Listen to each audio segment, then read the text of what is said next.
To those who love this world and new friendly company therein, this reunion's for you. Over 15 years later, and that reunion is still continuing. Salutations, Searching for Rinoa here with Rinoa Reviews number 9. In response to the remake of Final Fantasy VII being a free game in March for PS Plus users because the newer PS5 version's coming out with like some added stuff, I figured now's a good time as any for me to revisit and review one of the few DVDs I held onto, and that's Final Fantasy VII Advent Children. I had first watched this with the bare bones of knowledge of how Final Fantasy VII actually played out. All I had going for me at the time was Ergiz and some of Dirge of Cerberus, but there is a bonus thing on the DVD menu that does sort of help with that in the remembrance of Final Fantasy VII.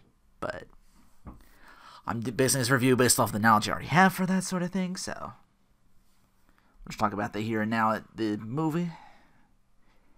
Hour and a half of lots of pretty stuff to look at, and not a lot to go on for memory-wise. So coming back to this a decade and change later, like I've watched it once when I was like way back and then forgot about it. Our story is set 2 years after the events of Final Fantasy VII were wholly stopped Meteor from destroying the planet. The Turks in a chopper make off with something, but they're attacked. Gunshots going on at one end of the conversation over a walkie-talkie. We get an explanation about Shinra, Soldier, Genova, Sephiroth. This whole time the narrator is this kid. Turns out to be Marlene. She says, at the end, the planet itself used the lifestream to stop Meteor, but there's a price to pay for that, as she implies. There's this new disease running rampant called Geostigma.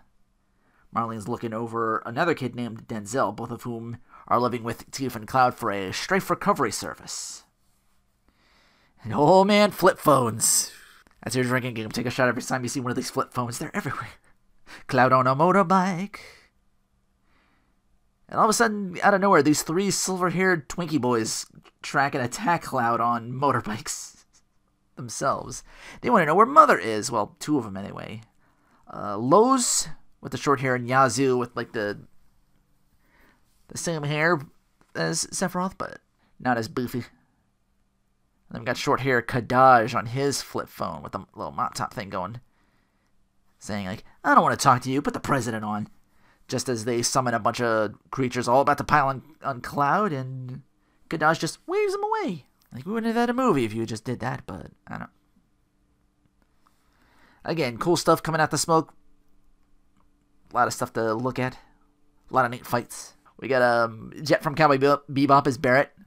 Cloud checking his message on the phone. Barrett's like, biggest damn oil field I've ever seen. Surveillance done. I'll be back for Marlene soon. You hear me, Spiky? Tifa's saying, hey, Reno's been calling. He sounded strange. All this while Cloud arrives on the scene and has a very quick spar with Reno and Rude. A wheelchair-bound man says, good. You haven't lost your edge. Cloud replies, Rufus Shinra. Do I feel bad for you? Yeah, somehow he survived a weapon. He tries to explain it as apologetic that it was Kadaj that attacked him at the Northern Cove. Cloud's all about, yes, that's not for me. I'm a delivery boy now. See ya. Rufus asks Clouds to fight Kadaj and his boys. Tifa and Marlene are at the old church where Cloud fell and met Aerith. Marlene finds some discarded bandages. She speculates, oh no, Cloud must have the Geostigma too, and doesn't want to leave till they see Cloud again. Tifa's like, he fights alone, except when he works with Ronaldo. But he fights the law, but he also fights the crime, but not as much. Cloud Strife. He'll come here eventually, and we'll give him a stern lecture.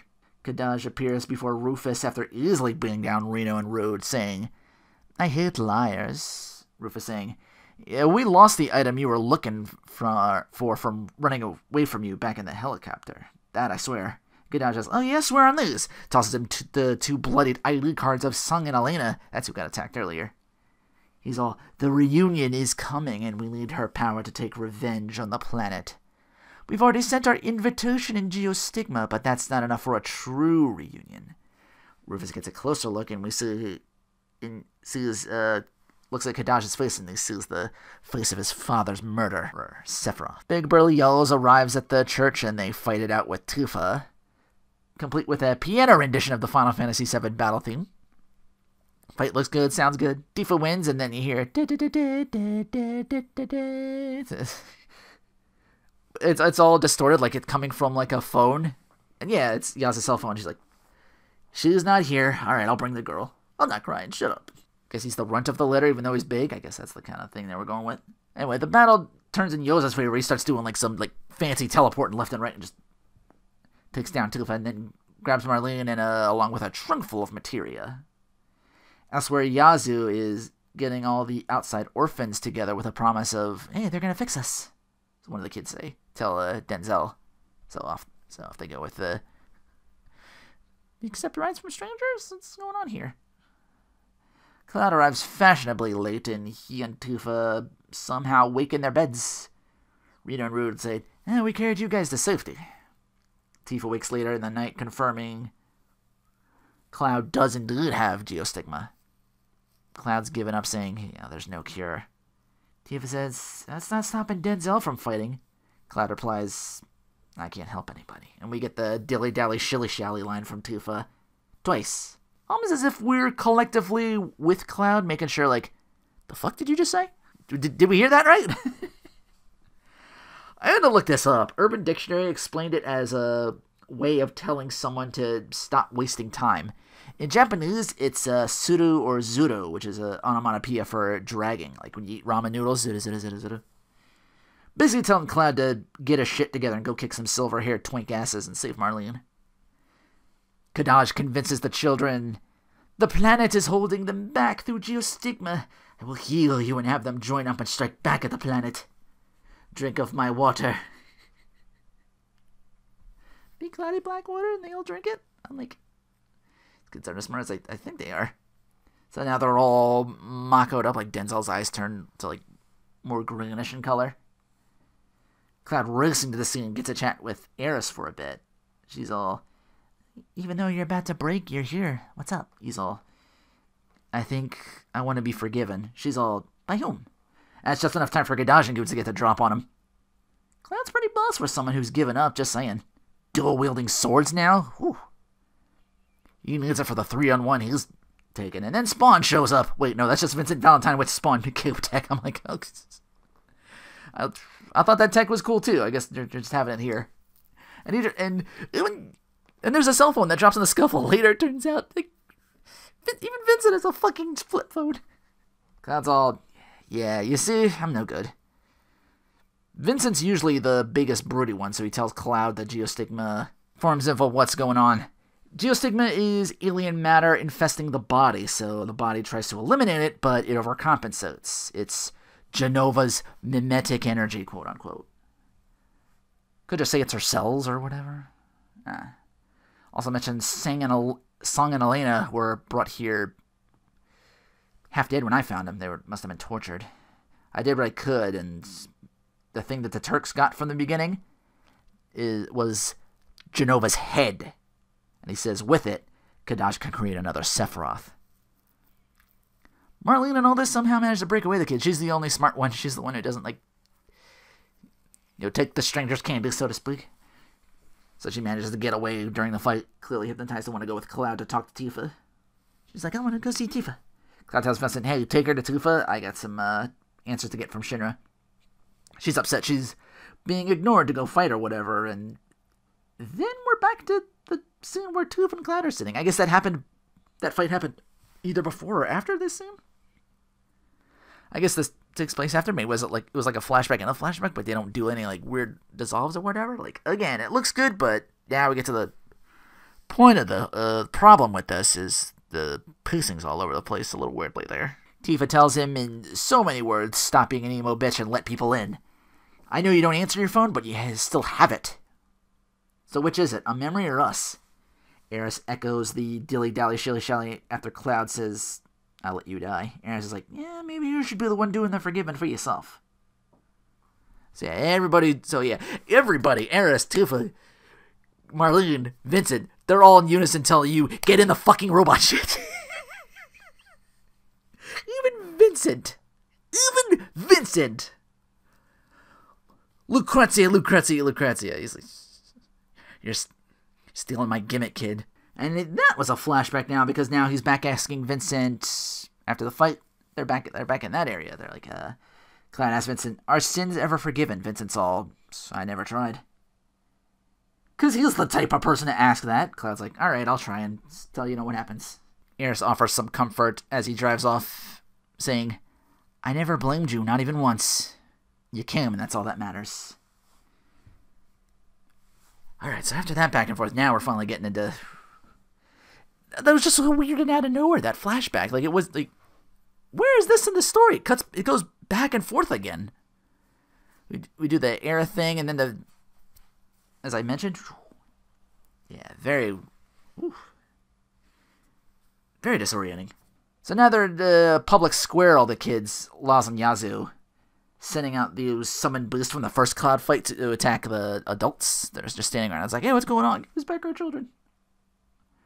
Rinoa and Rude arrive to battle them. Kadaj, meanwhile, is on a scaffolding with Rufus. The latter verbally jabbing at Kadaj, going on and on about Mother and finishing what she started with the planet. Saying, "Sephiroth is coming back. I don't know him, but I sense him. Yet I feel, could it be that Mother likes him more?" Rufus is all, "Aw. Nightmare Jr., does Mommy want Sephiroth more than you?" Kadaj's like, "Whatever, the end result's the same. She'll rid the cosmos of fools like you." Rufus is like, "Bring all the nightmares you want time and time again. We'll stop you." I'm like, what does Rufus Shinra become the... Rufus fucking Shinra is acting more like a goddamn hero and protagonist than Cloud. That's kind of scary. Kadaj summons from one of his materia he put into his skin from earlier, that big chest that Yo's brought in. Just summons another Bahamut. Bahamut's in. I looked it up to be sure, because I'm like, it's a type of dragon. It's got to be a Bahamut, because again, that's dang it, Bahamut 3, or whatever.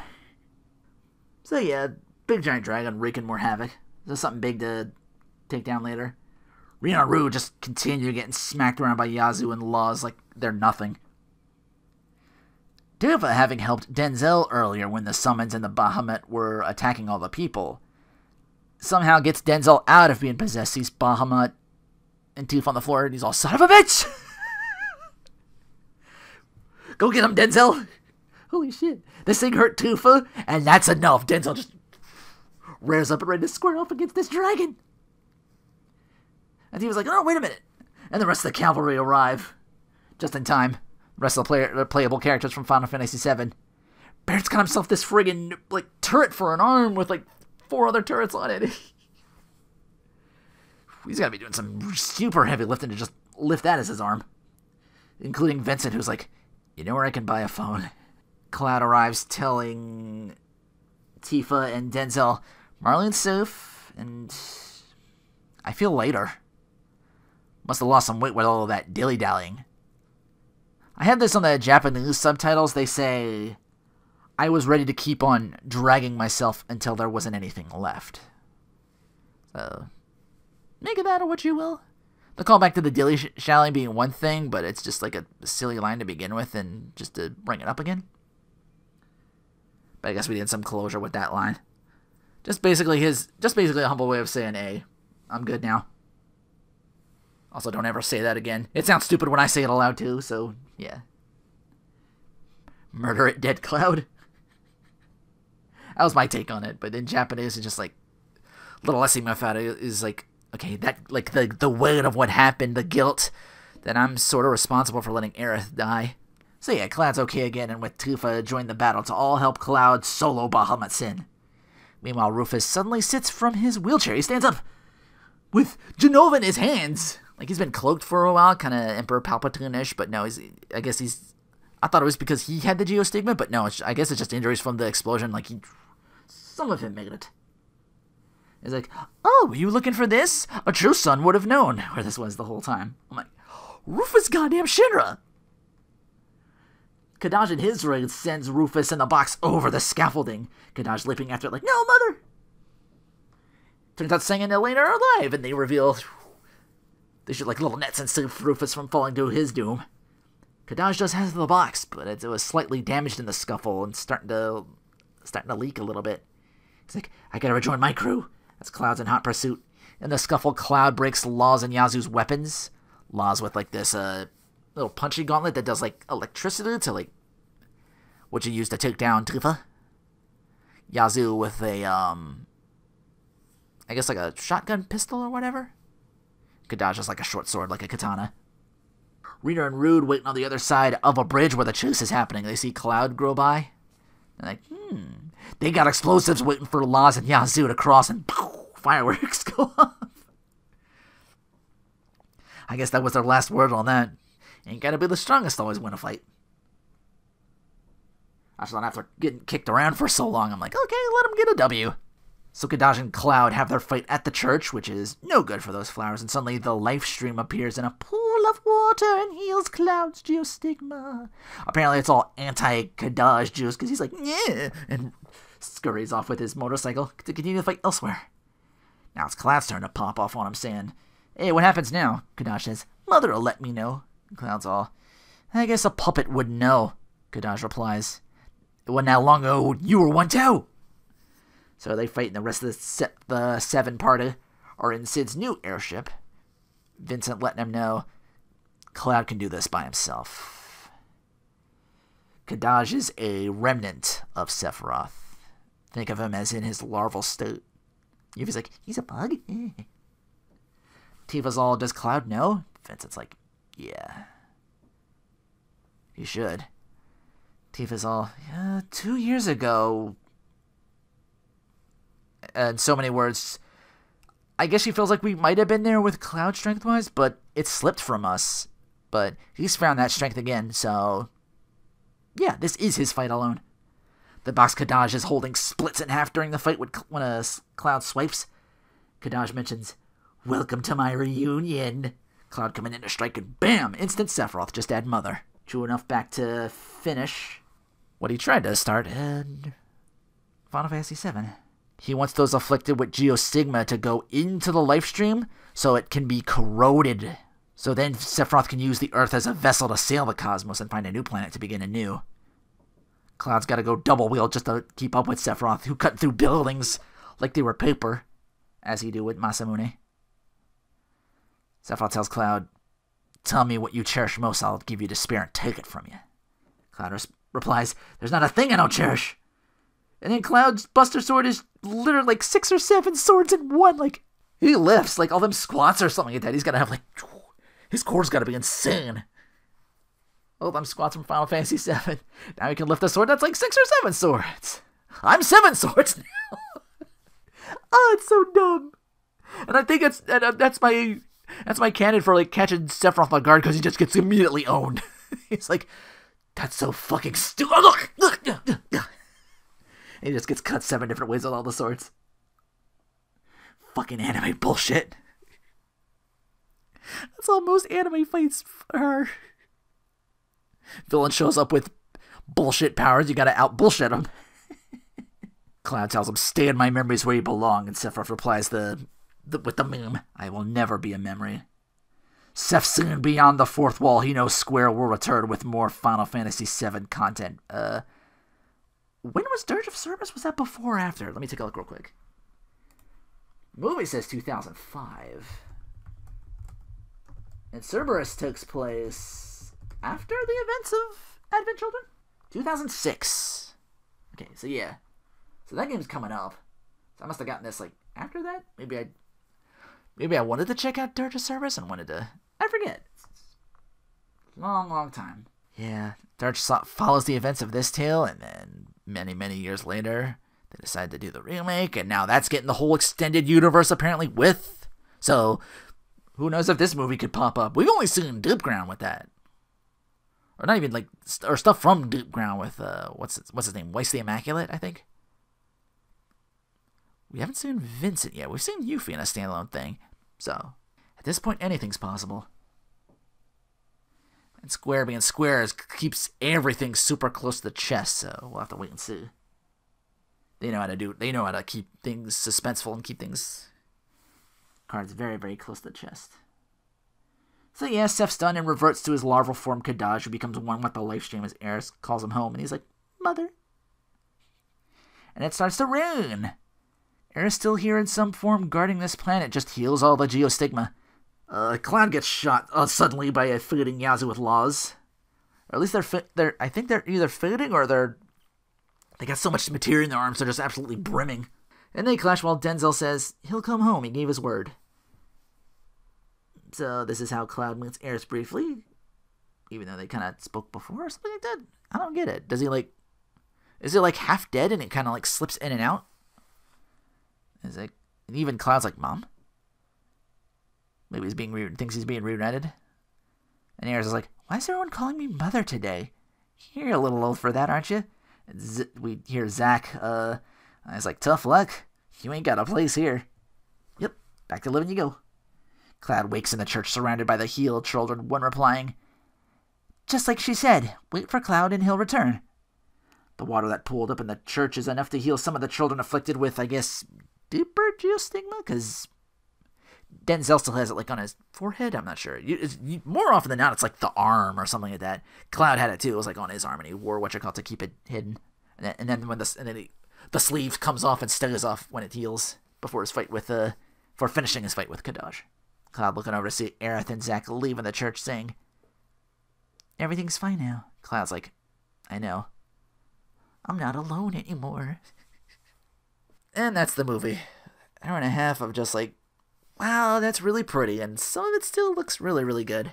Fight scenes have that like weird 2000-ish feel of like, it's all really cool, but I have no idea what's happening, but it looks cool and it's pretty, so yay!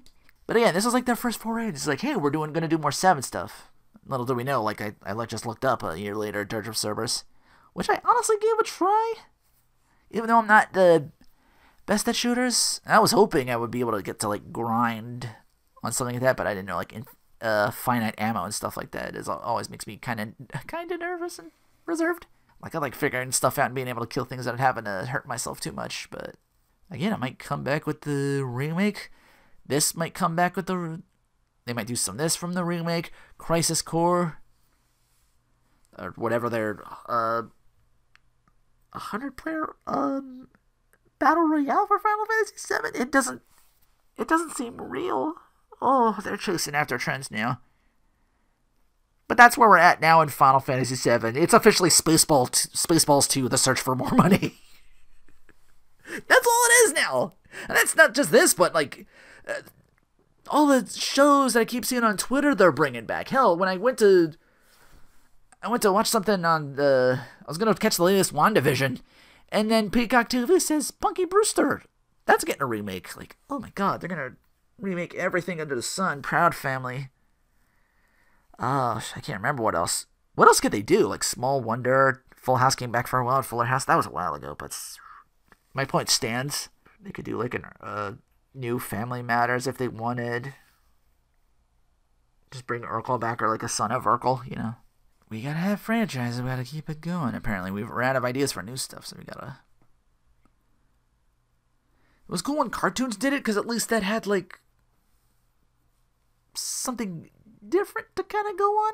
But yeah, some of them are like, they're saying like Powerpuff Girls is gonna be like this gritty, realistic Snyder cut bullshit type of. I'm like, no.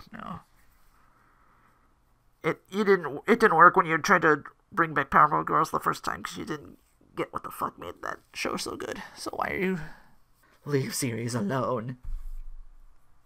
Unless you're gonna add to it or make it better, like Beast Wars. I'm just saying. Best character. I liked Denzel. Even though that, or at least that end part, I don't know, it was like best character overall. Probably Rufus. Because, man, even when being threatened by... Dude did not back down. He tasks Cloud thinking, like... He kind of pulled a face turn, to be honest. You know, basically doing his big hero mode as, like, come at me. Like, bring your nightmares or more Sephiroths at me. I'll help. We'll fight them. As humanity. Or...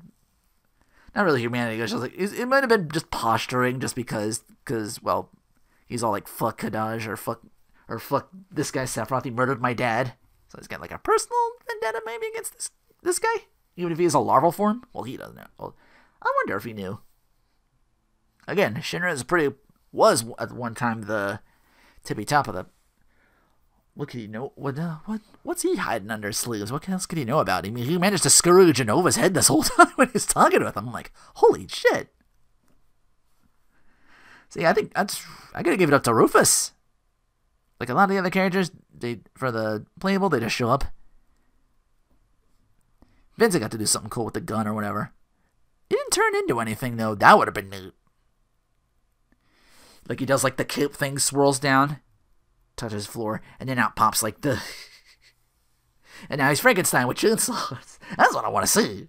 Maybe the new game will do that. They'll start to... Maybe that's what it is. They'll introduce like... They'll do like... Because they're doing one for Yuffie. For the newer games. They're doing like a Yuffie episode. They'll probably do a Vincent episode too. Like Howie. Like very early on. The whole Hojo and everything. Like tell his backstory. Through either like a game or like a side thing. Like a series. Like how Kingdom Hearts did some of their stuff. Which was just scenes or whatever. Like a back cover or whatever that one is. Worst character is probably Cloud for like a good 80% of this movie. Just because, like I said, again, the whole Shinji getting the robot. I mean, I get it. But to have like 4 people just basically say, yeah, we're here though, you know? Just protect what's here. Don't worry. I'm not saying not to worry about it, but it's yeah. Kind of hard to make that like... how do I explain this? Like, you don't want to tell them the Eris is dead, just fuck it or whatever. But at the same time, it's like, get over it. You're kind of damned if you tell them to grow a pair, damned if you don't. Just let them. Although 2-year time frame, grief's hard to let go, especially someone as strong as Cloud, who might. Again, you hear it from here. He does feel guilty for what happened, and Eris is like, no, it's cool, it's cool. She was right about a lot of all that stuff there for Cloud too. It's just like, you looking for forgiveness? You should forgive yourself. You're not the reason I'm dead. You came. You saved me. You helped. You did your part. Now let me return the favor later on in the movie. My Deus Ex cures Geostigma Stigmatica. I don't know what's trying for there. I don't want to say Reno and Rude because they get the last laugh at the end, kind of. I was kind of pissed when they show up. I'm like, oh, you can't even give Reno and Rude a win, like a clean win. Like they were goofy as shit all the way through, and then like near the end, they're like, oh yeah, they finally got one. Nice.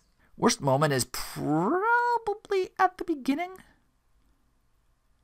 Anytime the villains, like again, we wouldn't have had a movie if Kadash just probably kept going with Cloud. I'm like, doesn't he know that's like, if he knows Cloud's history, who knows that Cloud is probably the guy that took Sephiroth down? We wouldn't be public enemy number one to just murder him. It to be the Scott. I know it's the Scott evil argument, and it's just like, why don't you just kill him? Boom, dead, done. But you had him dead to rights right fucking there at the beginning of the movie, like I said. Maybe you could have introduced somebody else. Maybe Red 13 could have jumped in and saved the day. I mean, he gets like, he's at the beginning where they do like it's like the 50 years later, and then they dial it back to the events now. Like to the end, like the ending of Final Fantasy VII. Like the last thing you see is Red 13, and like two little ones beside him, running across a mountain. He gets like one line in the whole movie after all the fighting's over. Like we don't even see him go down. Maybe we do when he's fighting the summons, but that's just everyone. It was, again, that might have been for like a scene or two. Probably a good moment. I don't want to say if it's like a power on moment, but best moment for me personally is when that Final Fantasy VII crew does arrive to fight off Bahamut and save Denzel and Tifa. Denzel specifically asks as Yuffie touches down, he's like, so, where's all the material? And Tifa's like, the bad guys have it. And Yuffie's like, oh yeah? Well, I'm gonna get it back. Big Genki girl energy. And Denzel's like, who is that? And then when Vincent comes later and asks, do you know where I can find a phone? Denzel's like, who is that? I'm like, does Denzel not win for taking the time to get the optional characters? I'm like, oh no, does he live in a universe where they don't exist?